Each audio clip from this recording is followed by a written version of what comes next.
Halo, Mbak Alin. Halo, Kohari. Dari mana nih? Dari Boromius, dari tadi. Dari kemarin ya kita udah di sini ya. Mbak Alin mau tanya dulu nih. Boleh, Boromius di sini di depan tuh ada juga ya? Di depan, betul. Booth A1. Betul. Kemudian juga paling ujung di situ ada Boromius Healthy Food. Betul sekali. Ngomong-ngomong nih, ini saya sangat appreciate dengan Rumah Sakit Boromius. Thank you. Pak Cimpung. Ini paling lengkap dan paling rajin. Wah, thank you. Ini ada apa aja di sana?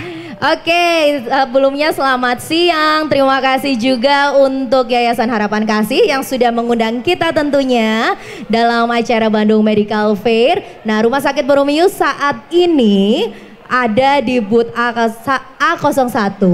Di sana kita ada free pemeriksaan cek gula darah sewaktu dan juga tensi. Tentu saja kita juga ada free body composition serta konsultasi gizi dengan ahli gizinya. Selain itu kita juga ada layanan vaksin nih kok. Itu tentu saja ada harga-harga yang menarik yang tentu kita tawarkan. Harga khusus rupanya ya? Betul sekali. Ya, ada vaksin apa aja nih?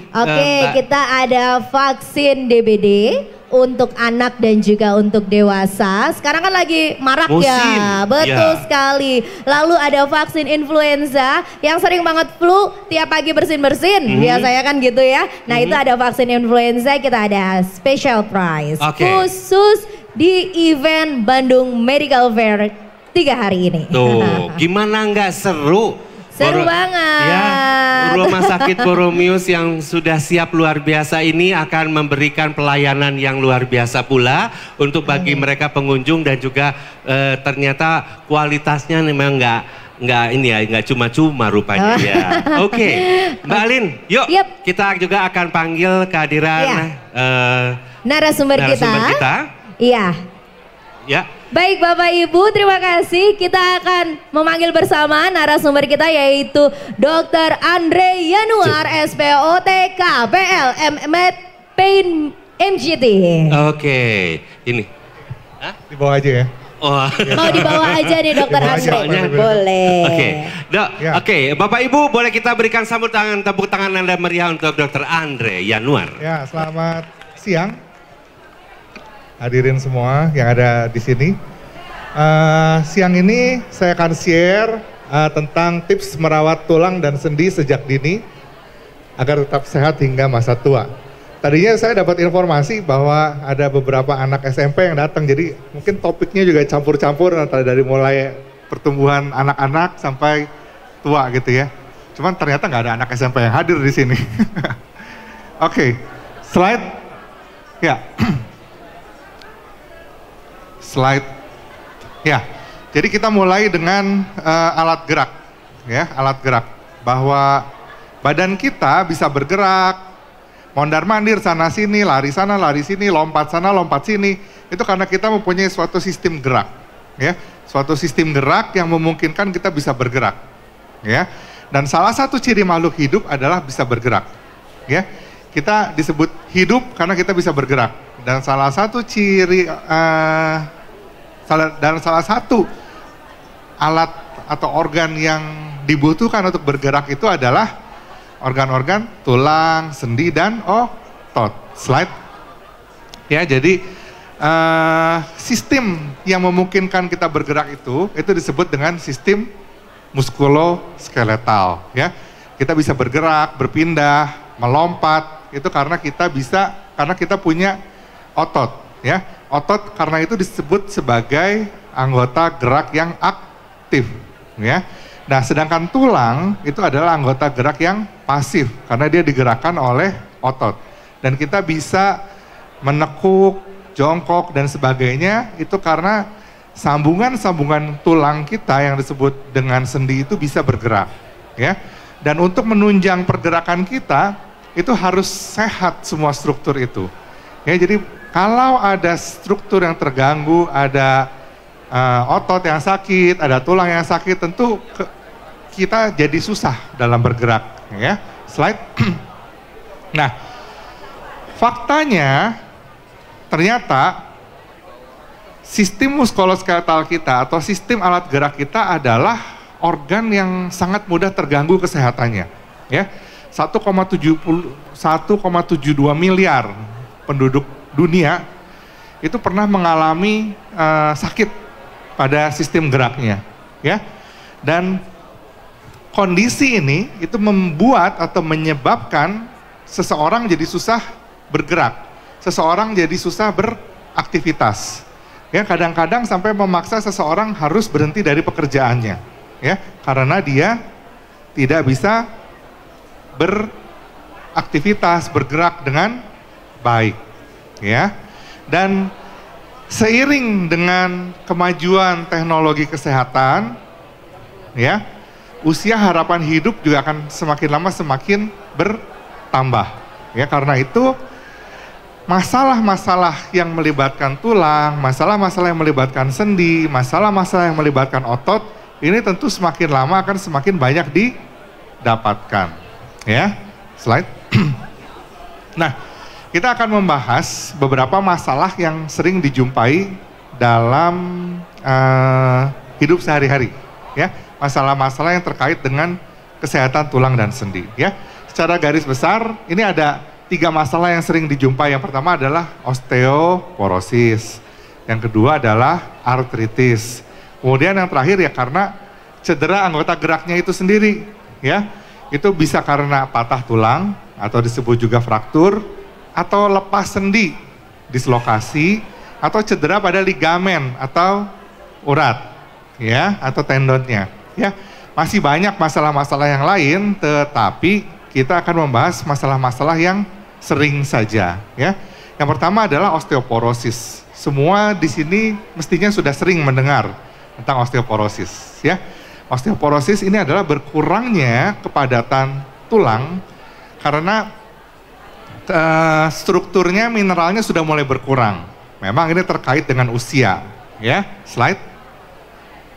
Nah, ini adalah suatu problem yang serius. 70% orang, ya, dengan osteoporosis di atas 65 tahun itu tidak pernah tahu kalau mereka mengalami osteoporosis.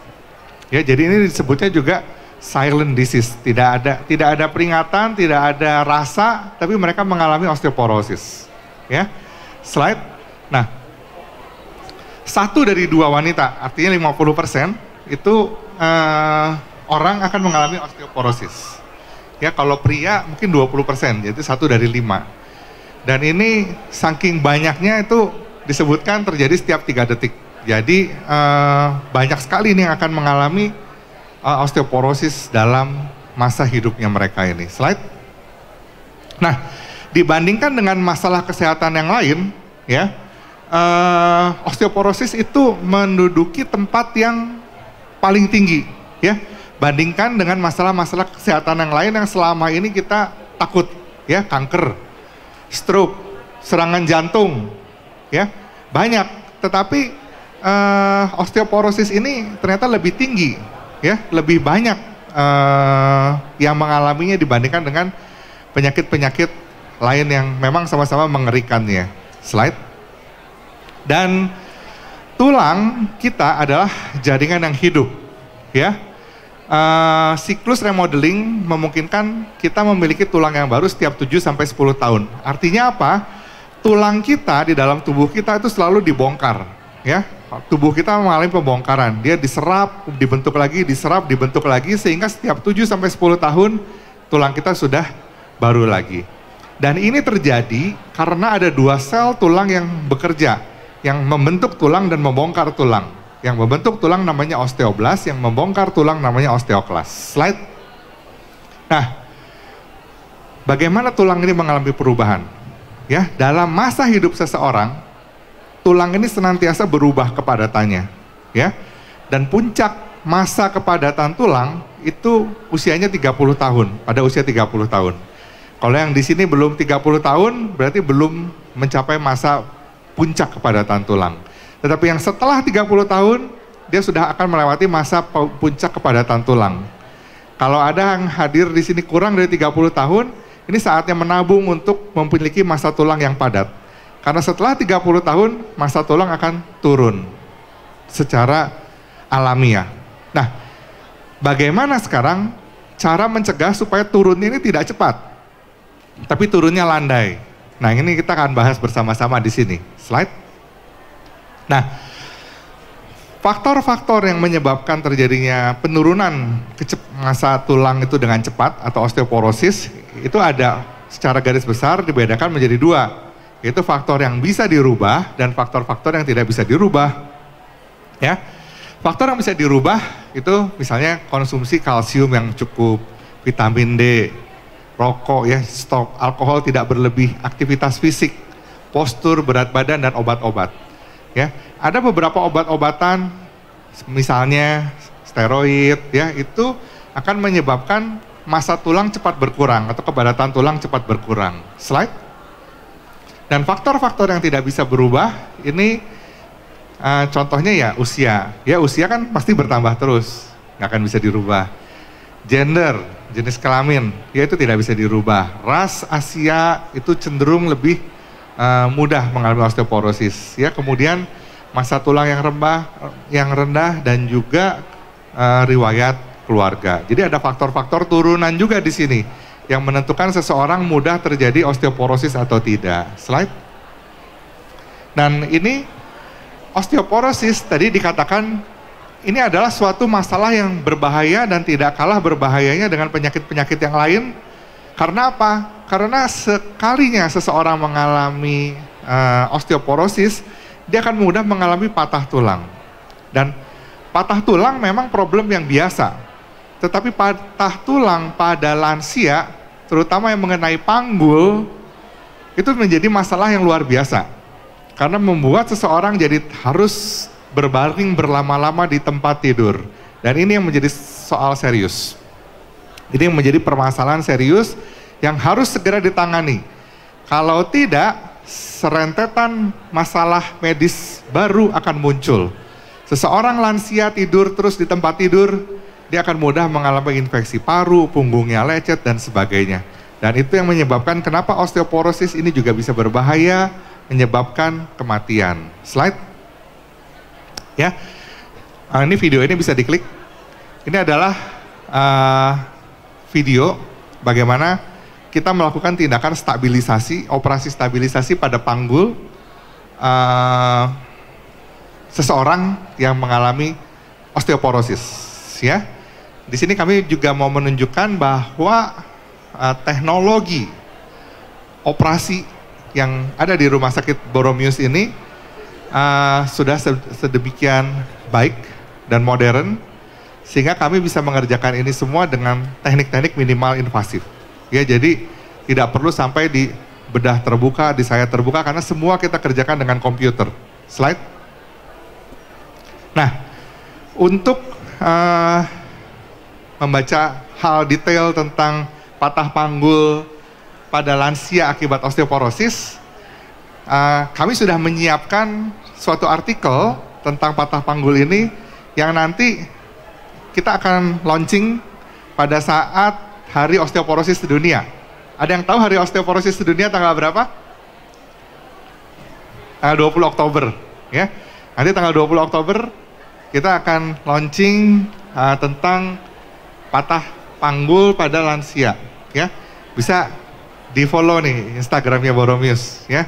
Di RS Boromius. Nah, nanti tanggal 20 pas bertepatan dengan Hari Osteoporosis Sedunia, kita akan launching artikel tentang patah tulang panggul akibat osteoporosis ini. Slide.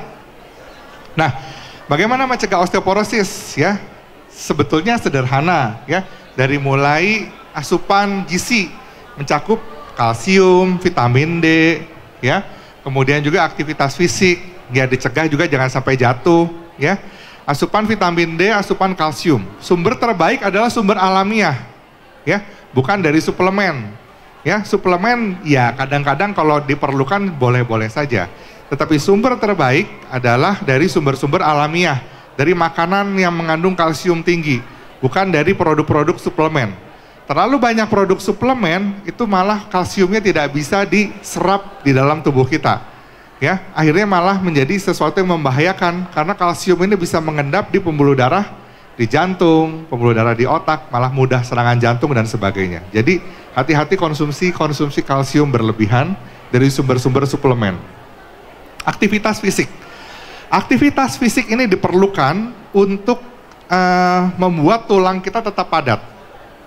Tulang kita akan tetap padat, kualitasnya baik itu kalau diberi tekanan. Ya, kalau diberi tekanan. Orang-orang yang tidak memberi tekanan pada tulangnya itu akan mudah keropos tulangnya, ya. Dan yang terakhir mencegah jatuh. Kalau ada lansia di rumah, hindari tentunya lantai licin, ya. Kalau ada kabel-kabel berseliweran di lantai kayak begini ya ditutup, ya. Jangan sampai ada genangan-genangan air yang tentunya akan memudahkan terjadinya jatuh. Slide. Nah, tentu penting juga bagi kita untuk mengetahui ya seberapa padat sih tulang kita. Dan ini ada pemeriksaan khusus ya untuk mengetahui kepadatan tulang yang namanya bone densitometry. Dari sini kita bisa tahu sejauh mana tulang kita sudah keropos. Apakah perlu ada tambahan obat? Apakah tidak perlu? Ya. Jadi ini idealnya dikerjakan untuk wanita-wanita di atas 65 tahun atau mereka yang sudah menopause atau kalau pria di atas 70 tahun. Atau yang lebih muda kalau ada faktor resiko, misalnya minum steroid jangka panjang, sering ya. Itu perlu dilakukan pemeriksaan ini, ya. Pemeriksaan ini sederhana dan hanya makan waktu 15 menit. Ya, jadi kita bisa screening, kita bisa tahu sama seperti screening penyakit-penyakit yang lainnya yang membahayakan. Slide. Nah, kemarin tanggal 12 Oktober itu diperingati sebagai Hari Artritis Sedunia, ya. Jadi tadi selain osteoporosis ada juga masalah tulang dan sendi yang namanya artritis. Ya, osteoporosis juga ada hari peringatannya tadi 20 Oktober. Kita akan launching nanti 20 Oktober artikel tentang patah panggul ya. Nah, Oktober tanggal 12 ini juga ada Hari Artritis Sedunia ya. Itu mengingatkan kita betapa pentingnya masalah artritis juga yang harus dicermati. Nah, slide. Dari macam-macam artritis yang paling banyak ini adalah masalah osteoartritis, rheumatoid arthritis, gout arthritis, dan masih banyak jenis artritis lainnya. Tetapi kita akan batasi untuk membahas di masalah yang paling sering aja. Slide. Osteoartritis itu disebut juga pengapuran. Ya, orang bilang pengapuran itu osteoartritis. Paling sering di sendi lutut, paling sering. Paling sering di sendi lutut, tidak menutup kemungkinan di sendi-sendi yang lain. Biasanya ciri-cirinya lututnya kelihatan bengkok, O atau X. Slide. Nah, rheumatoid arthritis ini yang orang bilang rematik. Ya, rematik sendi. Ini rheumatoid arthritis biasanya bikin tangannya jadi bentuknya bengkok-bengkok. Nah, ini rheumatic arthritis. Ya. Nah, paling sering di tangan tapi tidak menutup kemungkinan di sendi-sendi lainnya. Yang terakhir, yang banyak juga adalah gout arthritis. Slide. Gout arthritis ini asam urat. Paling sering di pangkal jempol kaki. Tapi yang nggak menutup kemungkinan di sendi-sendi yang lain bisa. Di lutut, di mana bisa. Ya, ini tiga tipe arthritis paling banyak. Jadi beda arthritis, beda pengobatannya. Tidak semua sakit sendi rematik. Tidak semua sakit sendi adalah pengapuran. Tidak semua sakit sendi adalah asam urat. Ini harus dibedakan. Ya, beda-beda penyebutannya, beda-beda sakitnya, tentu beda pengobatannya. Dan beda juga dengan osteoporosis yang tadi sudah dijelaskan. Ya, jadi tidak semua masalah sendi namanya rematik. Ya, tidak semua masalah sendi namanya asam urat. Tidak semua masalah sendi namanya pengapuran. Semua ada bedanya. Ya, slide. Nah, ini adalah contoh pengapuran osteoartritis di mana lututnya ini sudah jadi bengkok, paling sering ditemukan seperti ini, ya. Nah, osteoartritis pengobatannya gimana? Tergantung stadium. Awal, sedang atau berat. Stadium-stadium yang awal, ya tentu pengobatannya berbeda dengan stadium yang sudah bengkok, yang sudah terakhir, ya. Mulai dikasih obat, suntikan, dan sebagainya itu untuk kasus-kasus yang masih ringan. Ya, apa sekarang PRP, stem cell dan sebagainya ya makin berkembang. Tapi itu semua hanya untuk kasus-kasus yang ringan atau sedang. Ya, untuk kasus-kasus di mana sudah terjadi perubahan bentuk, sendi udah O, sudah X, ya tentu tidak mungkin hanya dikasih suntikan, tidak mungkin hanya dikasih obat, tidak mungkin hanya disuntik, ya. Karena apa? Karena sendinya sudah rusak dan sudah bengkok. Slide. Saya kasih lihat biar gak ngantuk ya, dalam sendi yang rusak itu seperti ini. Ini sendi lutut yang sudah rusak. Pada kasus osteoartritis, sendi lutut yang sudah rusak, tulang rawannya tuh udah rusak, udah habis. Ya, tulang rawan yang rusak yang sudah habis, ini tidak bisa muncul lagi, tidak bisa tumbuh lagi. Mau dikasih suntikan oli juga nggak akan muncul lagi. Ini yang menjelaskan kenapa kalau sudah berat, dikasih suntikan ya tetap aja sakit. Ya, karena tulang rawannya sudah hilang, ya, dan tulang rawan yang sudah hilang ya harus diganti dengan tulang rawan buatan. Slide, ya kayak begini. Nah ini akan membuat aktivitas bergerak jadi enak lagi, ya. Slide. Nah, tadi kita sudah membahas osteoporosis, kita sudah membahas artritis berbagai macam. Sekarang kita akan membahas cedera pada organ gerak. Cedera pada organ gerak macam-macam, mulai dari satu patah tulang. Ya, patah tulang juga lokasi macam-macam. Tadi sudah disinggung sedikit di panggul, ya. Slide. Kemudian patah tulang itu juga pengobatannya berbeda-beda. Dari yang mulai patah tulangnya hanya retak saja, tidak bergeser, ya akan sembuh dengan alamiah. Tapi patah tulang yang bergeser, patah tulang yang bengkok, tentu tidak akan sembuh lurus lagi dengan sendirinya tanpa ada intervensi tertentu. Ya, secara alamiah tubuh kita punya kemampuan untuk healing, untuk menyembuhkan sendiri. Tapi sembuh yang bagaimana? Ya, patah tulang yang tidak diobati dengan baik, diurut pengobatan-pengobatan yang tradisional dan sebagainya, hasilnya tentu akan berbeda dengan pengobatan yang sudah menjadi standar. Ini contohnya, ya. Di sini bisa lihat, yang kiri tangannya normal, yang kanan bengkok. Tulangnya nyambung, sembuh nyambung, tapi sembuh dengan posisi bengkok. Nah itu yang kita nggak pengen, ya. Slide. Selain patah tulang, ada juga dislokasi. Dislokasi itu lepasnya sendi, ya. Sendi itu lepas dari tempatnya, seperti ini contohnya. Slide. Nah, selain patah tulang, dislokasi, cedera-cedera yang lainnya adalah putus ligamen. Ligamen itu ikat sendi. Ya, ligamen ini bisa putus kalau terkena cedera, misalnya saat olahraga. Ya, paling banyak cedera ligamen ini disebabkan karena cedera saat olahraga. Ya, yang paling sering di antara semua ligamen yang itu adalah ligamen di lutut kita yang namanya ACL. Ya, mungkin sering dengar. Slide. Ya, karena banyak atlet, banyak olahragawan terkenal. Salah satunya misalnya Cristiano Ronaldo ini cedera, putus ligamen ACL-nya. Ya. Slide. Nah, cedera ligamen ini juga tidak bisa dibiarkan begitu saja dan diharapkan sembuh nyambung dengan sendirinya.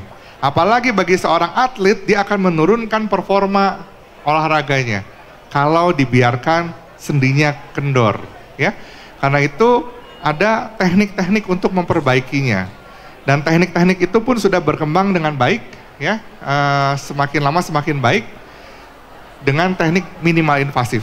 Jadi tidak dioperasi terbuka lebar gitu, tidak. Semua itu bisa dikerjakan dengan minimal invasif, hanya membuka sayatan-sayatan kecil, dikerjakan semua dengan melihat komputer, dengan melihat monitor. Slide.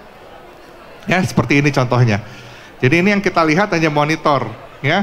Tidak di sayat terbuka, tidak di bedah terbuka, sehingga pemulihan pun menjadi lebih cepat. Slide. Ya. Dan setelah mengalami suatu cedera, entah itu cedera olahraga, entah itu cedera patah tulang, ya, tentu harus diikuti dengan rehabilitasi, fisioterapi, ya. Dan khusus untuk cedera-cedera olahraga, lebih sempurna hasilnya, lebih bagus hasilnya kalau dilanjutkan dengan gym, medical gym, ya, di mana otot-otot yang pernah cedera dikuatkan kembali, ya. Dan ini adalah fasilitas gym yang ada di Rumah Sakit Santo Boromius. ya, kami mempunyai gym yang mungkin paling lengkap di kota ini atau bahkan di Jawa Barat, sehingga bisa membantu pemulihan-pemulihan dari cedera olahraga. Slide. Dan ini adalah beberapa atlet, kalau ada yang mengenal mereka, ini adalah beberapa atlet nasional yang sudah merasakan pemulihan-pemulihan di gym yang ada di rumah sakit kami.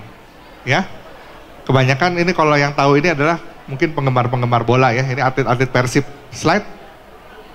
Nah, sekarang bagaimana kalau memberi penanganan pertama pada cedera, misalnya terjadi patah tulang, terjadi dislokasi atau cedera ligamen. Pertolongan pertamanya gimana sih? Nah ini, ingat-ingat mudahnya adalah RICE. RICE ini singkatan dari Rest, Ice, Compress, Elevate. Rest, istirahatkan. Ya, istirahatkan, jangan sengaja digerak-gerakin, jangan sengaja ditarik-tarik, jangan sengaja malah diurut-urut, makin bengkak. Ya, I-nya ice, kompres dingin. C-nya ya dibebat, kompres. E-nya, I-nya elevate, terutama kalau pada tungkai bawah kaki, tinggiin sedikit supaya nggak bengkak. Ya, jadi rise, nasi ya rise, tapi bukan nasi. Ya, rise di sini adalah supaya kita mudah mengingat kalau terjadi cedera pada tulang, sendi, ligamen, pertama kali lakukan ini. Ya, sebelum mencari pertolongan. Ya, slide. Nah, bagaimana cara memelihara kesehatan tulang dan sendi? Sudah dibahas sebagian tadi, yang makan bergizi, yang mengandung kalsium, vitamin D, utamakan sumber-sumber alami, bukan dari suplemen. Olahraga rutin, teratur sesuai kemampuan, tidak berlebihan, ya, karena olahraga berlebihan juga malah membahayakan dan potensial membuat cedera, ya. Kemudian stretching yang memadai. Sebelum olahraga stretching dulu supaya otot-otot kita siap untuk diajak berolahraga. Olahraga berat tanpa stretching cedera mudah. Ya, bukan sehat malah sakit, ya.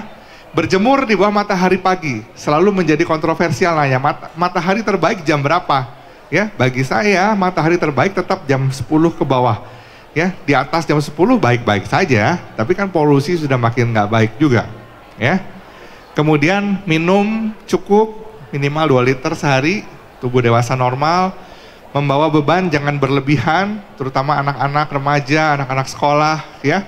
Dan menjaga postur yang baik, ya. Karena banyak permasalahan itu bermula dari postur yang tidak baik, terutama masalah-masalah sakit leher dan sakit punggung. Slide. Contoh, bawa beban tas berlebihan. Idealnya tas beratnya itu tidak lebih dari 10% berat badan, ya. Dan memang tas ransel ini lebih baik dibandingkan dengan yang digendong di salah satu sisi, ya. Karena dengan menggendong dua sisi ini lebih simetris beban badan, berat bebannya. Slide. Nah, postur saat duduk ini juga sumber masalah. Orang jarang memperhatikan, ya. Coba kita perhatiin sekarang cara duduk kita. Berapa banyak yang duduknya seperti ke satu dan kedua? Banyak, lebih banyak daripada yang kayak nomor 3. Ya, ini penting karena dua problem ini penyebab utama dari sakit punggung bawah. Postur yang nggak baik. Ya, jadi kalau duduk tegak, pantat nempel ke belakang kursi. Dengan posisi kursi, kaki nempel di lantai, tidak menggantung atau tidak nekuk berlebihan, ya. Bertahun-tahun dengan posisi yang salah, ya tentu akan membuat kerja otot jadi tidak simetris, tarikan-tarikan otot pada tulang tidak simetris, ya akhirnya menyebabkan sakit punggung bawah. Itu penyebab utama sakit punggung bawah, postur nggak bagus, ya. Slide.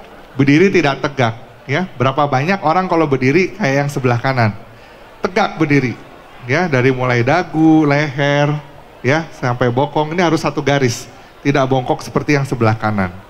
Bertahun-tahun berdiri dengan gaya yang sebelah kanan, nggak imbang, kerja otot lebih berat satu sisi dibanding dengan sisi yang lain. Tarikan-tarikan pada tulangnya tidak simetris, sakit akhirnya. Leher lah sakit, punggung sakit, kemudian pundak sakit, belikat sakit, nah sakit aja semuanya. Diobatin, minum enak bentar, kasih obat, habis itu sakit lagi ya. Karena postur yang tidak dijaga dengan baik. Jadi masalah utama adalah menjaga postur tidak baik, olahraga kurang, gerak kurang, ya itulah problem utama sakit tulang sendi. Ya, slide. Nah, kalau berkepanjangan pada anak-anak terutama, ya cara duduknya bongkok, miring, ya tentunya akan bisa berakhir dengan seperti ini sampai dewasa.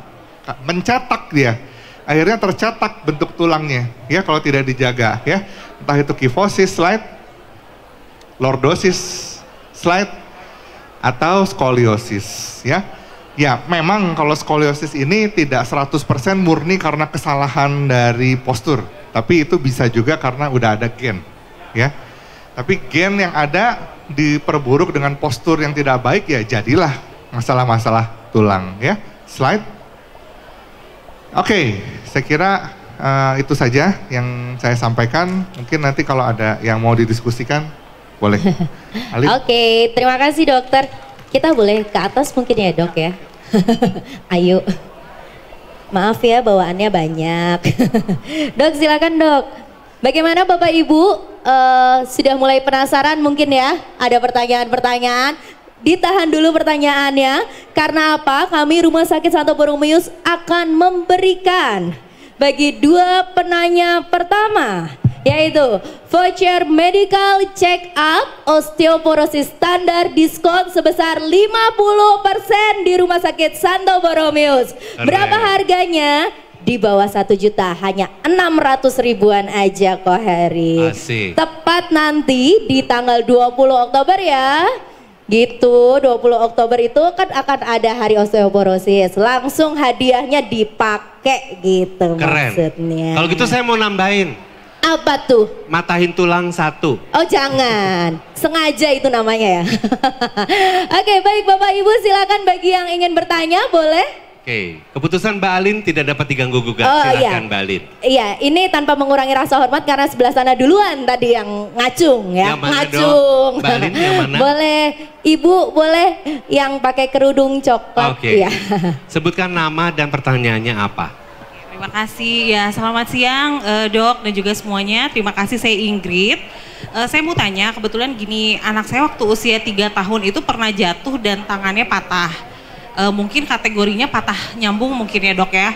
Waktu itu pernah di gips, kemudian setelah dilepas gips itu karena saya nggak tahu maintenance-nya harus seperti apa, jadi sebetulnya jadi bengkok dan itu sampai sekarang, usia itu sekarang udah 15 tahun dan masih bengkok gitu. Cuman kebantu karena baju seragamnya kan pakai tangan panjang ya, jadi nggak terlihat.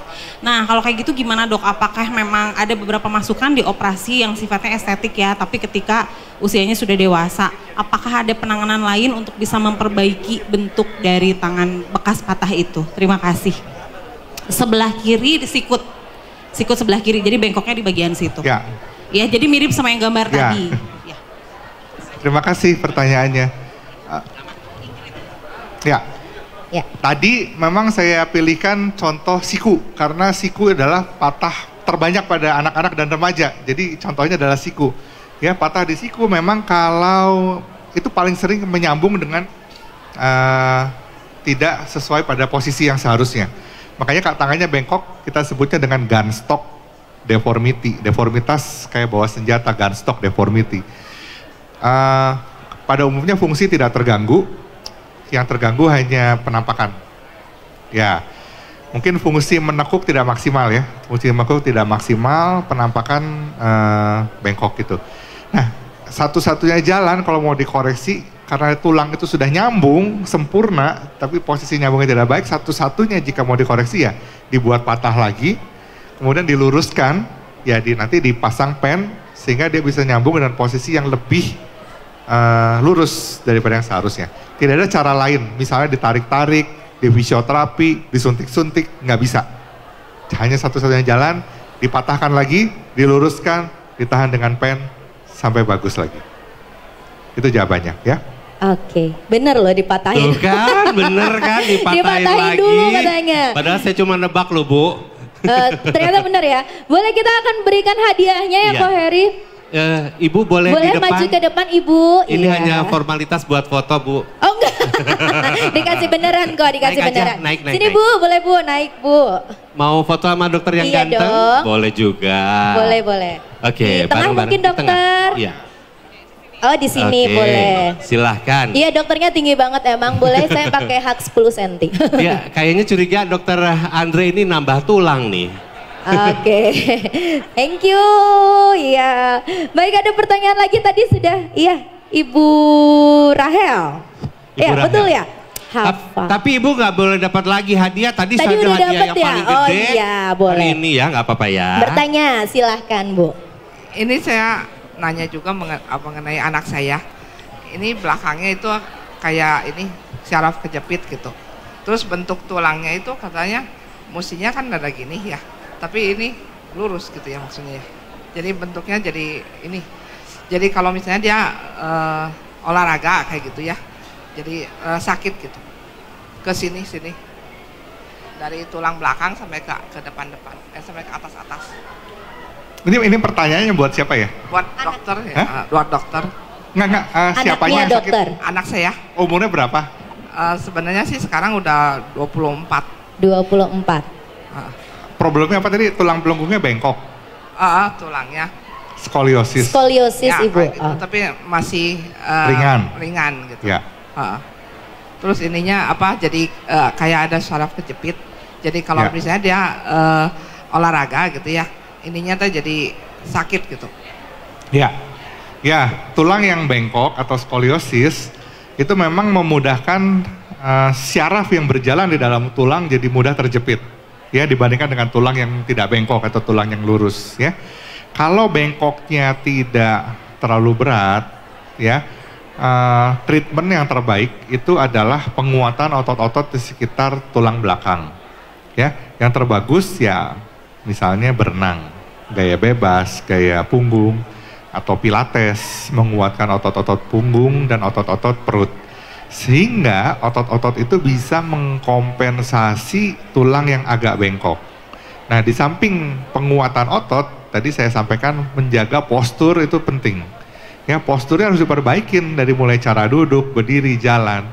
Ya, kalau tulang belakangnya sudah bengkok, cara duduk, cara berdiri tidak baik, tidak pernah olahraga, tidak pernah exercise, ya makin lama akan makin buruk. Ya, bengkok yang ringan tidak perlu dioperasi. Cukup dikuatkan otot-ototnya dan dijaga posturnya. Jika itu kuat, nanti jepitan pada syaraf akan berkurang dengan sendirinya. Rasa sakit akan berkurang dengan sendirinya. Ya, ya pilates bagus. Pilates. Ya, salah satu contohnya pilates. Ya, oke, sip. Baik, jadi disarankannya tadi olahraganya pilates ya dok ya? Bagaimana? Maaf Bu boleh? Apakah perlu operasi dokter? Kalau skoliosis itu ringan atau sedang, tidak perlu dioperasi. Skoliosis yang perlu operasi itu sudut di atas 50 derajat dan sudah ada keluhan berat. Di bawah 50 derajat tidak perlu operasi. Ya. Oh, baik. Tetap harus dilakukan konsultasi terlebih dahulu begitu ya dok ya? Ya, kalau mau dilihat pasti diukur. Dilihat gitu. ya, dilihat pastinya, dikonsultasikan dulu gitu. Tapi seperti yang tadi disampaikan bahwa bisa dilakukan treatmentnya itu dengan pilates, begitu ya Ibu? Baik, terima kasih. Nanti ada hadiah tambahan untuk Ibu Ingrid ya. Sabar. Oke. Baik. Dok, ini mumpung banyak ibu-ibu dok. Wah, banyak ini, ibu-ibu. Ini pengen kan kelihatan ya, mohon maaf ya. Pengen kelihatan bohai. Pinggulnya oke, kadang-kadang suka nengging. Dadanya Tenggeng. juga pengen kelihatan menonjol. Jadi dadanya gini. Jadi kalau saya bilang jalannya kayak bebek. Kira-kira sebetulnya postur yang bagus seperti apa sih dok? Tadi contohnya postur yang bagus, tegak. Ya, jadi segaris, dagu, dinding depan dada, terus belakang kepala, pundak, sama tulang ekor tuh harus segaris. Ya, itu ya postur yang bagus, yang ideal seperti itu. Jadi nggak harus ditengging-tenggingin Ya. gitu ya dok ya? Oke, silakan. Biar kelihatan gimana gitu loh maksudnya kok. Ya, Tapi jelas. yang bagus tuh yang lurus tegak ya. gitu ya dok ya. Ya. Makanya Oke. ikutan pilates sama yoga sama saya. Oh Oke. gitu. Dapat Oke. gratis nggak aku? Oh, no, jangan ada gratis. Tetap nggak ya? Balin minta hadiah. Oke, siap. Boleh. Selanjutnya silahkan. Mana dulu kayaknya Ibu dulu ya dari tadi ya Bu ya. Silahkan Ibu. Selamat siang dok. Siang. Maaf lagi salah. Saya Leni, saya cancer survivor dari breast cancer. Jadi sampai saat ini saya masih minum Femara, which is mengandung letrozole. Nah, otomatis dengan minumnya Femara, semua sendi kaku, lutut khususnya sakit banget. Itu pengobatannya apakah dengan terapi atau dengan disuntik atau bagaimana? Soalnya tambah sekarang minum kan udah harus 10 tahun. Sekarang saya udah tahun ke-7. Tambah kerasa banget sih kalau jongkok atau apa tuh problem gitu. Ya. Mohon sarannya dok. Ya, makasih. Jadi mereka yang mengkonsumsi Femara itu hampir semuanya mengalami sakit sendi, terutama di daerah tangan, hormonal, ya, karena bengkak hormon, karena radang. Kalau yang karena konsumsi Femara, sakitnya tentu nggak bisa diapa-apain selain misalnya dikasih peringan sakit seperti golongan Panadol gitu, silakan saja. Itu biasanya di tangan sakitnya, di jari-jari kaku gitu, seringnya di situ, area bahu kaku. Tapi kalau udah sampai ke lutut sakit, sampai jongkok sakit, itu mesti dibedakan apakah ini karena Femara atau memang karena sudah mulai pengapuran osteoartritis. Ya bisa juga karena usia osteoporosis, osteoartritis gitu kan.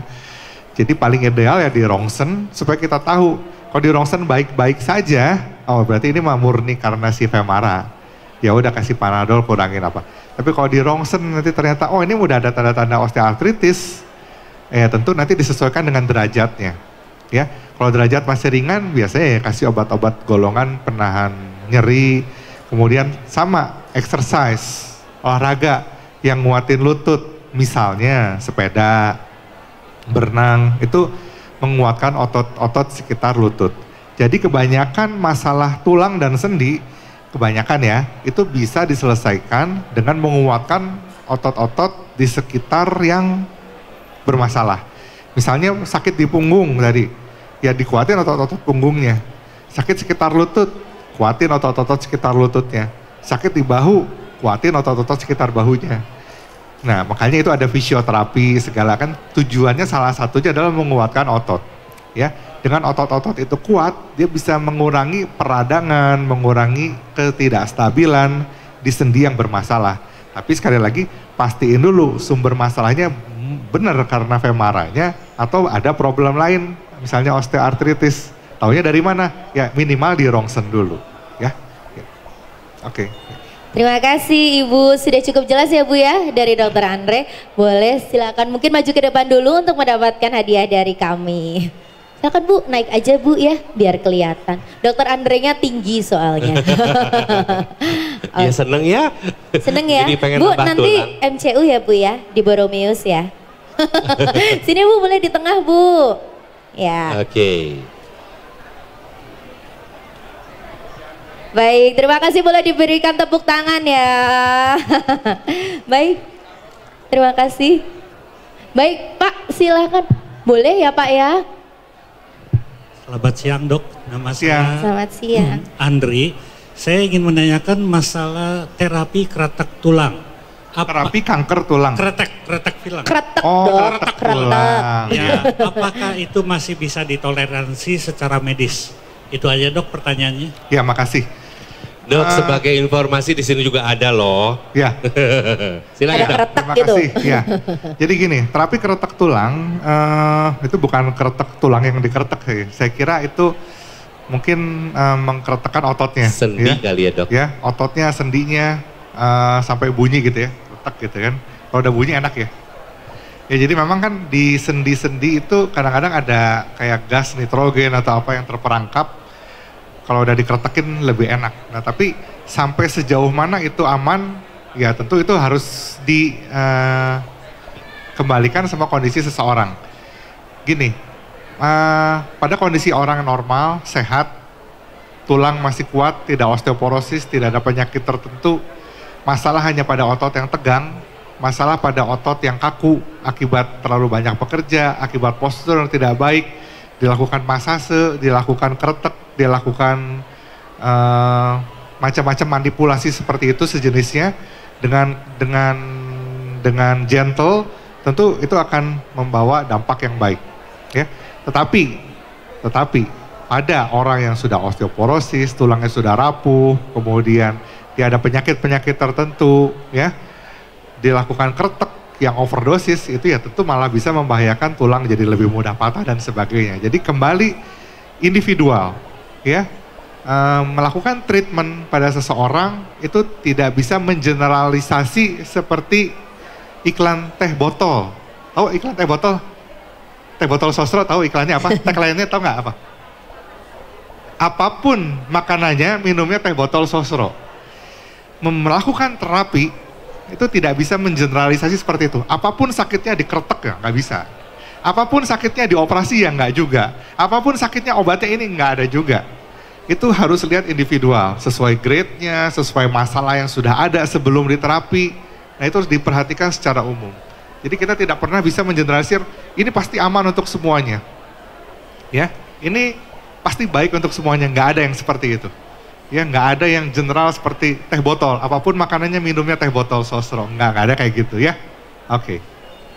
Baik, jadi dilihat dulu ya Pak ya, case by case, orang per orang begitu. Boleh, banyak banget. Lanjut, gimana? Ko Heri masih boleh? Oh, satu penanya lagi, tapi ada 2, ada 3. Boleh? Ya, bersambung. Boleh Ibu dipersilahkan? Ini Ibu Lilis, ya, guru Ibu saya. Lilis. Bu Lilis nih guru saya nih dong. Bu Lilis gurunya dokter? Iya, guru saya dulu. Wah, temu kangen ya Bu? Temu tangan.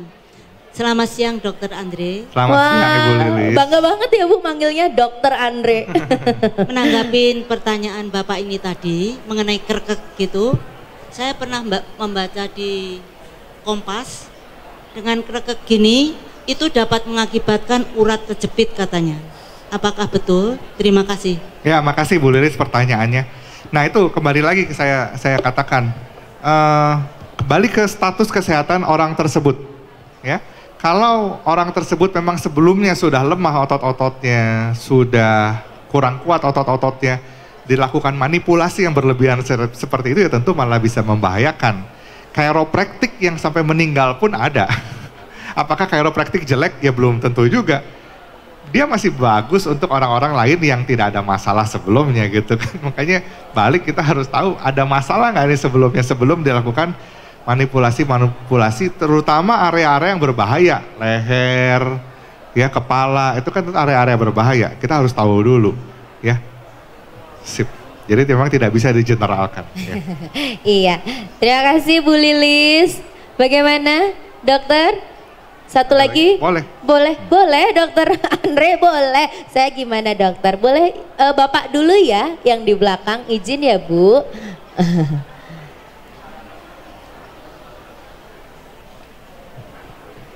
Selamat siang Pak. Saya mau nanya siang. mungkin nama saya Andi. Ya, saya mau tanya mungkin ada satu istilah penyakit tulang belakang ya, namanya itu spina bifida. Itu ada juga tipe-tipenya. Kalau salah itu ada yang OKT atau mycologria segala macam nama latinnya. Saya ingin tanya, kalaupun menghadapan seperti itu, apakah bisa dengan ditreatment atau harus selalu dengan operasi? Terima kasih. Makasih pertanyaannya. Spina bifida itu adalah suatu kondisi tulang belakang bercabang.